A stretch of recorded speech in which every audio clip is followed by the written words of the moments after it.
Mga kaibigan, mga kababayan, maligayang pagbabalik po sa ating YouTube channel. So meron po tayong pinaka-latest weather update sa lagay ho ng ating panahon. Bali ngayong araw ho ng Martes, no? Ang bilis ng araw mga kababayan. June 24 na po, 2025. Pero bago yan, huwag niyo muna kakalimutan na mag-like and subscribe.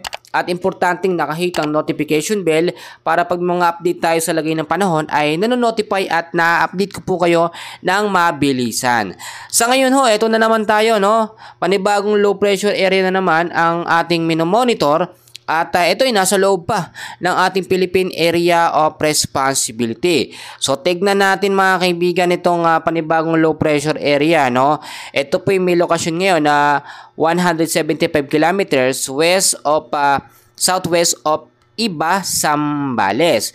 Kung titignan po ninyo, ito ay nasa low chance na maging isang ganap na tropical depression or mahinang bagyo within the next 24 to 48 hours. Bukod ho dyan sa low pressure area na yan, nananatili pa rin, no? Ito nga pong tropical depression at ngayon ay isang ganap na pong tropical storm Sepat. International name po niya.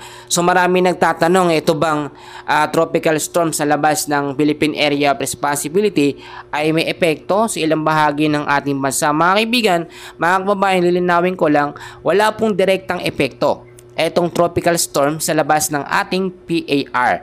Pero yung extension ng kanyang hangin ay nagbibigay ng masamang panahon sa ilang bahagi po ng ating bansa, no? At kung titignan nyo, hindi lamang yung mga localized thunderstorm at habagat ang nagbibigay ng mga pag-uulan.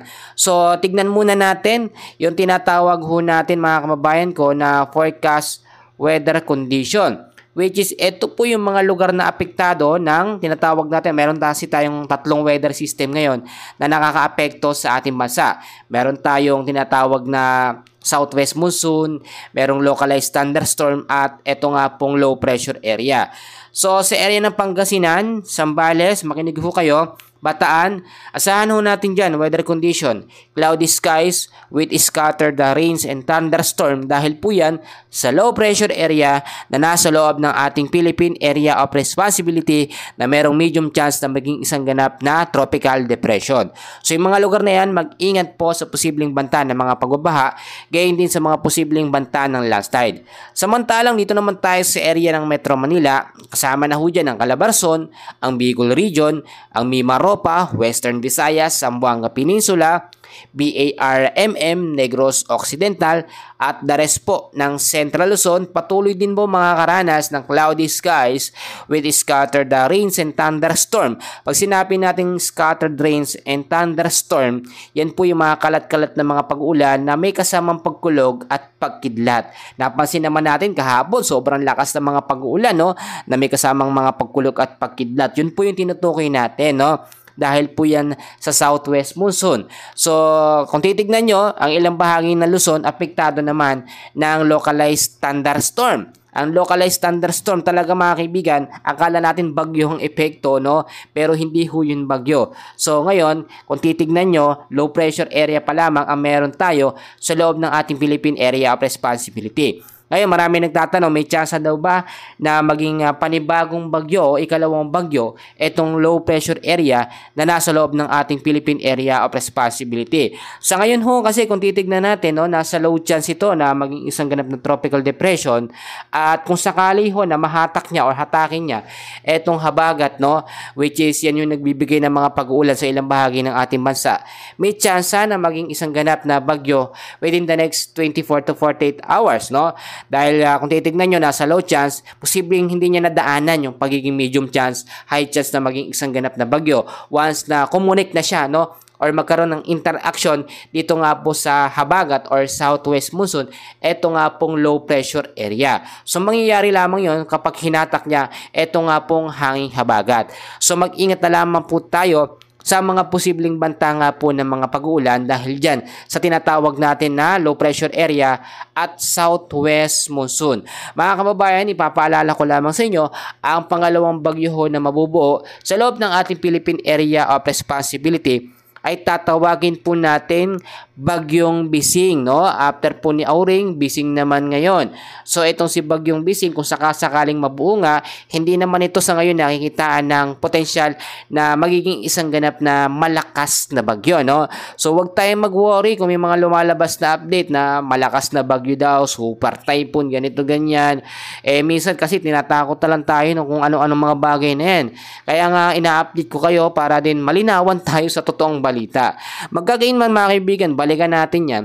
Dito naman tayo no sa tropical cyclone threat potential natin. So ito yung potential na mga posibleng bagyong mabuo, no. Kung titignan nyo, meron tayong dalawang chart dito. Itong week 1 at week 2. So week 1 natin, pasok ho dyan ng June 23 hanggang June 29. Kung makikita nyo sa chart, nandyan po si tropical depression or tropical storm Sepat, pero palayo na ito sa radar natin, no? Wala to sa PAR, pero nakikita sa radar, lalayo na yan, no? Ibig sabihin, yung extension ng trap ng kanyang hangin ay mawawala ng silbi o hindi na magbibigay ng mahinang epekto sa ilang bahagi ng ating bansa.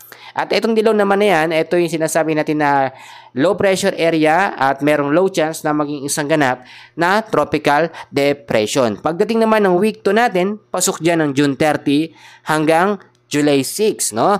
At ito yung sinasabi natin na lilihis lamang sa loob ng ating Philippine Area of Responsibility, pero low chance pa rin na maging isang ganap na bagyo itong sinasabi natin na LPA na ito kapag ito nabuo sa week 2, June 30 hanggang July 6. Magkagayon man matatapos ang buwan ay nahin na rin sa pagkatala ng Pag-asa, posibleng isang bagyo pa ang mabuo sa loob ng ating Philippine Area of Responsibility. So ito na ba yan yung LPA? Hindi pa natin yan masusure mga kaibigan, pero patuloy ho nating i-monitor ang pagkilos at paggalaw nga po nitong low pressure area na nasa loob ng ating PAR. Magkagayon man, pinapaalalahanan ko kayo unang-una, maging updated po tayo, no, sa lagay ng ating panahon para alam natin yung mga lugar ba natin makakaranas ng mga pag-uulan, no? At importante kasi yan, kaya yung mga kababayan natin dyan, ugaliin yung makinig sa update natin, no? Pangalawa, maglinis tayo ng ating kapaligiran, lalo na dyan sa area ng Metro Manila, yung mga mabilis na binabaha. Dahil ho yan sa mga basura natin na nakakalat dyan kung saan-saan lang. Linisin ho natin yan mga kababayan ko, no? At pangatlo, no, i-safety natin ang mga importante nating gamit, mga appliances, mga papers, no? Wala mang baha pero yung mga bubong natin na minsan tumutulo kapag umuulan, yun po ang delikado, no? At ito pa, dagdag ko lang mga kaibigan na mag-imbak tayo ng kahit konting pagkain lamang, no? Para hindi tayo labas ng labas, bili ng bili sa labas, kahit localized thunderstorm lang, mga pag-uulan lang, importante may naka-stock tayo. So ugaliin natin yung ganong sistema mga kababayan. At ito pang huli, no? Manalangin tayo sa Diyos na safe tayo sa anumang mga banta ng mga bagyo, mga pag-uulan, lalo na po ngayon, ang hirap, no? Lagi po tayo nakakaranas ng pag-ulan. Kapag tag-ulan talaga, ilang buwan ho yan. At huling paalala ko na, mag-ingat po yung mga papasok sa eskwela, mga uwi sa trabaho, magdala lagi ng payong, jacket, kapote, panlaban ho yan sa mga biglaang mga pag-ulan. So yan muna ang update natin sa ngayon. And please huwag nyo kakalimutan na mag-like and subscribe. Maraming salamat po.